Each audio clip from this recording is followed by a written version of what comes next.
she said she would adopt me, so I'm waiting on that. Bebe Rexha is dishing on new collabs with Dolly Parton, Snoop Dogg, and what she can't wait to do on tour. And we've got the stories that define the week on People in 10. I'm Makon Dovu, bringing you everything you need to know about pop culture right now. 10 minutes are on the clock, so let's get to it with the first 5. Starting with this week's major news in cable news. Shut up, you're not allowed to talk. Tucker Carlson is out at Fox News. Hey, goodbye. The outlet announced Monday that they and Carlson decided to part ways effective immediately. This as Don Lemon tweeted that he was fired from CNN. I was not always perfect. Lemon wrote that he was stunned to learn of the termination through his agent, adding that he thought management would have had the decency to tell him directly. Insiders tell people exclusively that everyone at CNN is shocked and that no one knew this was coming. They add that everyone is floored at the way that this was handled and how he was treated. But CNN disputes Lemon's claims that he didn't have the opportunity to meet with management. Who is telling the truth? One thing's for sure, both departures have received widespread reactions. Meghan McCain tweeted that it was a bad day to be a misogynist on cable, while Megyn Kelly criticized Fox's decision to part ways with Carlson. I think this is a massive error. She also called the way Lemon was allegedly fired classless. Moving on now to a wedding fit for an Olympian. Simone Biles wed Houston Texans player Jonathan Owens in what appears to be a courthouse ceremony, 3 years after they met on the dating app Raya. Sofia Richie is also saying I do to music exec Elliot Grange, and their ceremony in France was quite the family and star-studded affair. Dad Lionel walked his youngest daughter down the aisle. You are the sun, you are the rain. While sister Nicole proudly showed off her love for the bride. Also feeling the love, Bill Hader and Ali Wong, and Camila Cabello and Shawn Mendes. Both couples appear to be back on after previous splits, with sources telling people that Shawn and Camila are enjoying daytime strolls and nighttime casual dinners together. And as Rumor Willis and her boyfriend, Derek Richard Thomas, have some magic to celebrate the birth of their daughter, Louetta. Daniel Radcliffe and his longtime girlfriend, Erin Dark, also welcomed their first child. I love it. While Harry and Meghan left the kiddos at home for a date night, where they were caught on the kiss cam at a LA Lakers game. Next up, the post you've been loving this week. Prince Louis is officially a 5-year-old, and the royal fam celebrated the milestone with some adorable new photos. In one, the cutie's brown eyes and big smile are on full display, and in another, he's holding on tight as he's pushed in a wheelbarrow by his mom, Princess Kate, who's going viral this week on her own. During a 2022 trip to Denmark, the princess showed off some slick footwork that's now been dubbed the Princess Shuffle. The Royal Watcher TikTok account shared this video of the moment, which has racked up millions of views and counting. And Adele had a surprise for James Corden as his Late Late Show enters its final week on air. Last week of shows, I'm going to drive you to work. Let's do the final carpool. They took to the streets of LA for one last installment of the famous franchise, showing off their pipes along the way. We kind of had it,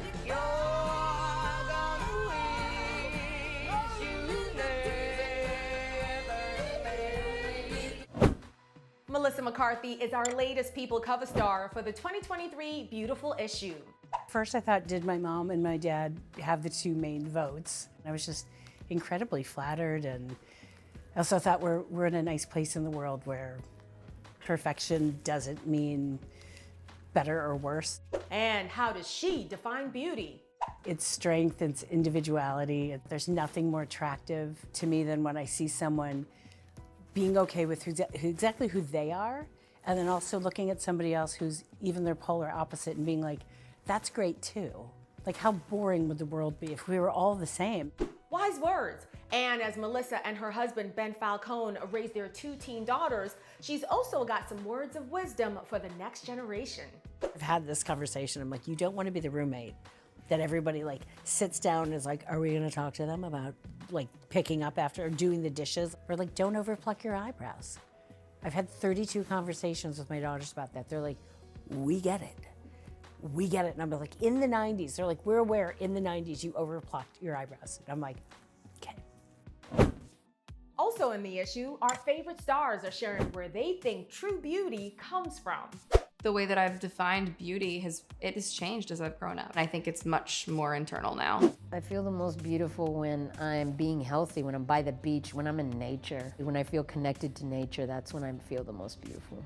Having your soul and your heart and your mind and your body feel at rest in your life is so beautiful, and I feel that right now.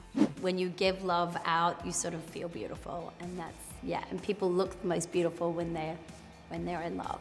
You know, your girlfriends know, they know every ugly thought and they accept you for it, and that kind of non-judgmental connection, it just makes you feel safe, loved, and beautiful. Beauty is more so predicated on how someone makes me feel, or even how people feel about themselves. Anytime anything owns what it is and it exists as, it's in its truest form, I'm always thinking that's beautiful. Now, let's move on to some screen time. I'm so excited to be joined by Bebe Rexha, whose new album, Bebe, drops on April 28th. I can't promise you love, it was love, it was love, it was love till it wasn't. I'm gonna ask you 5 questions. For question number 1, you'll give me 1 answer, and question number 2, you'll give me 2 answers, and so on and so forth. All right, let's do this. It's been 6 years since you were last on tour. What is the one thing you're looking forward to the most when you get back out there? My fans, 100% like fans. Seeing them, feeling their energy, singing along with them. There's just nothing like it. What's the one thing from home that you always bring on tour with you? My dog. She comes with me everywhere. She's a world traveler. We're so loving your new song. It's so good, it's so catchy, it's my jam. What were your 2 biggest inspirations while writing the song? My inspirations are my personal inspirations, things that I'm going through in my love life. And then I also use other people's inspirations. A lot of times my friends will have boy problems, or they are going through something, and they'll use that as my inspiration. So it's usually me or somebody else that's in my life that's inspiring me. Have you ever played back a song for someone in your life and they're like, wait a minute, hold up. Is this song about me? One time, my best friend, I was really not in a great place with him, and I wrote a song called Disappointed. And I played it for him, and he's like, this is about me, isn't it? And I was like, it is. I'm very disappointed in you lately. Now, Bebe, I'm always so curious about an artist's creative process. Do you write in the morning or at night? Do you have a notebook? Are you in comfy clothing? Spill. I have my little setup at home. I have my little mic, my laptop. My friends will usually send me beats, or I have a piano. Ideas come to me in a lot of different ways, a lot of different settings. I could be in the bathtub, with the water running sometimes. I feel like that's very therapeutic for me, and then ideas come to me. But I'm usually a really comfy girl. I like to throw a hoodie on and just kind of write and see how I feel, and just vibe out. Your song, I'm Good with David Guetta, has gone completely viral on TikTok. I'm good, yeah, I'm feeling alright, baby, I'ma have the best freaking night of my life. Which is really surprising since you recorded the demo a long time ago. Name 3 ways that a song evolves before it becomes a hit. Me, Myself, and I, when I first wrote it, was a dance song. It was literally boom, boom, boom, boom, like a dance song. And I wasn't really getting any traction with anybody wanting to put it out. So I took the dance beat off and I just kept the piano and the vocals. Woo, it's just me, myself, and I. Ooh, it's just me, myself, and I. So then I sent it to G-Eazy, who's a rapper, and he went in and made his own version. When I first heard it, I was like, my version is so much better. And then that version ended up being really big. So that surprised me. Now, you've already teased some huge collaborations, Snoop Dogg and Dolly Parton. What are 4 qualities, 2 from each of them, that made Snoop and Dolly good collaborators? Well, Dolly, her voice is just phenomenal. So that's easy right there. And second of all, she's probably one of the nicest, kindest, warmest human beings I've ever met in my entire life. There's not one bad thing you can say about Dolly, and there's not one bad thing I've ever heard anybody ever say about Dolly, because there isn't. And she said she would adopt me, so I'm waiting on that. With Snoop, he has just so much swag, and he is exactly what you think he is. He is just this cool, dope guy who's just enjoying his life, like super talented. The way he spits his bars are insane. Like they just flow like water. You know, I got back the verse when he sent me the verse and I was like, this is phenomenal. Like I have no notes. And I'm curious to know, what is it like in the studio with Snoop? Are the windows open? Are they closed? What is it like? No, you're hot boxed in there. Good luck to you. And finally, can you give us 5 things that we can expect from Bebe Rexha in the coming year? My album, of course, the tour. I'm gonna be traveling the world. I have some really cool things that I'm working on outside of music that I'm excited about. That's it. Bebe, thank you so much for joining me. Now everyone be sure to head to beberexha.com to check out her new album. It's out April 28th. All right, time's up. See you back here next Thursday.